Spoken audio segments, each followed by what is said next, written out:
Dia 15 de abril é o dia da Paixão de Cristo, dia 17, domingo de Páscoa. Alguns separam essa data para comer bacalhau e outros para fazer a caça aos ovos. Mas afinal de contas, do que essa data se trata?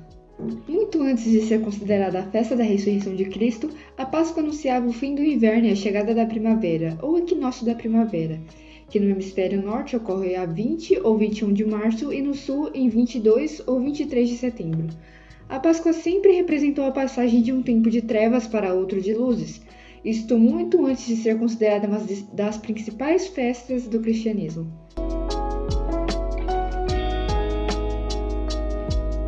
De fato, para entender o significado da Páscoa cristã, é necessário voltar para a Idade Média e lembrar dos antigos povos pagãos europeus que nesta época do ano homenageavam Ostera ou Ester, que significa Páscoa. Ostera é a deusa da primavera que segura um ovo em sua mão e observa um coelho, símbolo da fertilidade. A deusa e o ovo que carrega são símbolos da chegada de uma nova vida. Ostara equivale na mitologia grega a Perséfone e na mitologia romana é Ceres. Algumas das tradições e rituais que envolvem Ostara incluem fogos de artifício, ovos, flores e coelhos. Ostara representa o renascimento da Terra. Muitos de seus rituais e símbolos estão relacionados à fertilidade. Ela é o equilíbrio quando a fertilidade chega depois do inverno. É o período que a luz do dia e de noite tem a mesma duração. Ostara é o espelho da beleza da natureza, a renovação do espírito e da mente.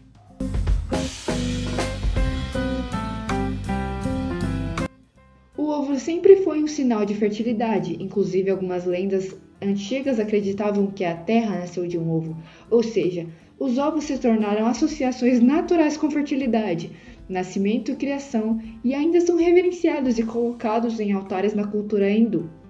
Os coelhos também eram associados aos festivais da primavera por causa de sua grande fertilidade. Em outras palavras, esses animais produzem um grande número de filhotes e se reproduzem muitas vezes durante o ano. Os pagãos celebram Ostera com muita festa e diversão durante o equinócio de primavera. Portanto, trata-se de uma festa de adoração, combinada com rituais para promover o equilíbrio, como por exemplo plantar flores. Ademais, eles se inspiravam nas cores da primavera para enfeitar suas casas durante o festival de Ostara.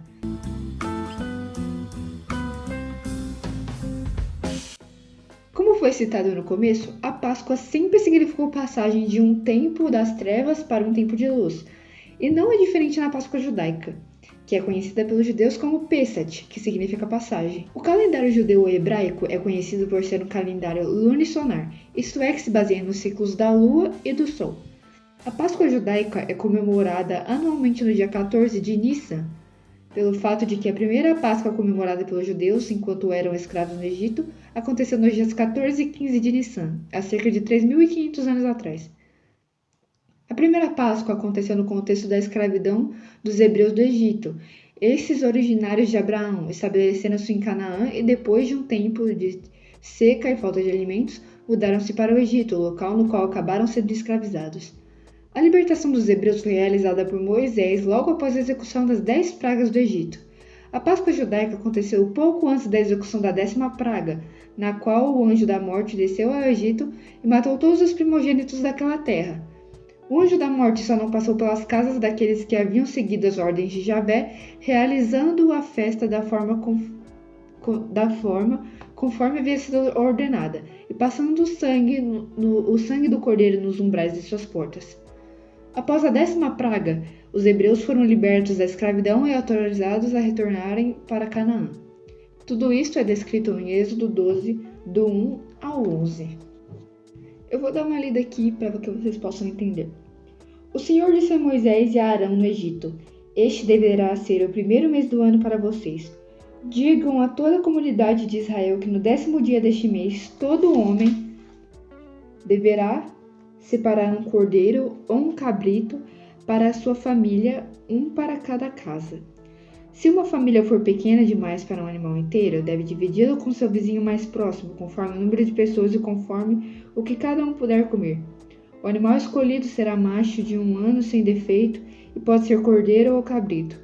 Guardem-no até o 10º até o 14º dia do mês, quando toda a comunidade de Israel irá sacrificá-lo ao pôr do sol. Passe então um pouco do sangue nas laterais e nas vigas superiores das portas das casas nas quais vocês comerão o animal.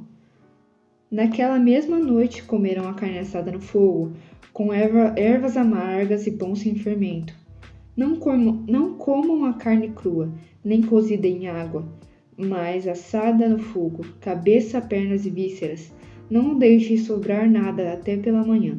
Caso isso aconteça, queimam o que restar. Ao comerem, estejam prontos para sair, cinto no lugar, sandálias nos pés e cajado na mão. Comam apressadamente. Esta é a Páscoa do Senhor.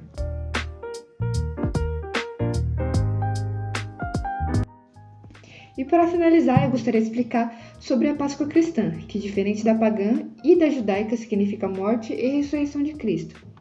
No cristianismo, por sua vez, a Páscoa possui um significado distinto da crença judaica, mas apesar disso, a festa cristã possui uma ligação direta com a dos judeus. Para os cristãos, como mencionado, a Páscoa relaciona-se com crucificação, morte e ressurreição de Jesus Cristo. Dentro da tradição cristã, a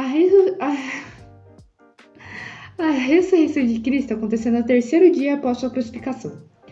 Dentro da tradição cristã, a Páscoa é uma das mais importantes celebrações, para muitos a mais importante, porque evidencia a importância da ressurreição de Cristo para os cristãos. O próprio apóstolo Paulo afirma em sua carta registrada em 1 Coríntios 15:14 que se Cristo não ressuscitou, é vã a nossa pregação e também é vã a nossa fé.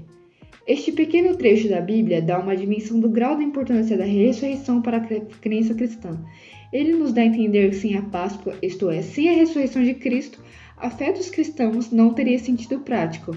Os cristãos entendem que a morte de Cristo foi um sacrifício voluntário com o propósito de salvar a humanidade de seus pecados. Por meio desse sacrifício, a humanidade ganhou uma nova chance. Em Lucas 22, dos 7 ao 20, explica um pouco sobre a ceia do Senhor.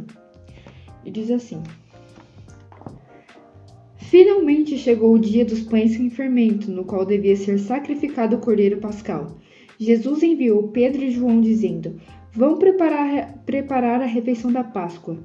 Onde queres que a preparemos? Perguntaram eles. Ele respondeu: Ao entrarem na cidade, vocês encontrarão um homem carregando um pote de água. Sigam-no até a casa em que ele entrar e digam ao dono da casa: O mestre pergunta: Onde é o salão de hóspedes do qual poderei comer a Páscoa com meus discípulos? Ele lhes mostrará uma ampla sala no andar superior, toda mobiliada. Façam ali os preparativos. Eles saíram e encontraram tudo como Jesus tinha lhes dito. Então prepararam a Páscoa. Quando chegou a hora, Jesus e seus apóstolos reclinaram-se à mesa. Ele disse: Desejei ansiosamente comer essa Páscoa com vocês antes de sofrer, pois eu lhes digo, não comerei dela novamente até que se cumpra no reino de Deus. Recebendo um cálice, lhe deu graças e disse: Tomem isto e partirem uns com os outros, pois eu lhes digo que não beberei outra vez do fruto da videira até que venha o reino de Deus. Tomando o pão, deu graças e partiu, e o deu aos seus discípulos, dizendo: Isto é o meu corpo dado em favor de vocês. Façam isto em memória de mim. Da mesma forma, depois da ceia, tomou o cálice, dizendo: Este cálice é a nova aliança no meu sangue derramado em favor de vocês. Bom, eu sei que essa explicação foi bem breve e esse vídeo um pouco curto, mas eu espero que você tenha entendido tudo que foi explicado, seja da Páscoa pagã, judaica ou cristã. E por hoje é só. Falou! Independente da forma que você opta por comemorar a Páscoa, Feliz Páscoa a todos!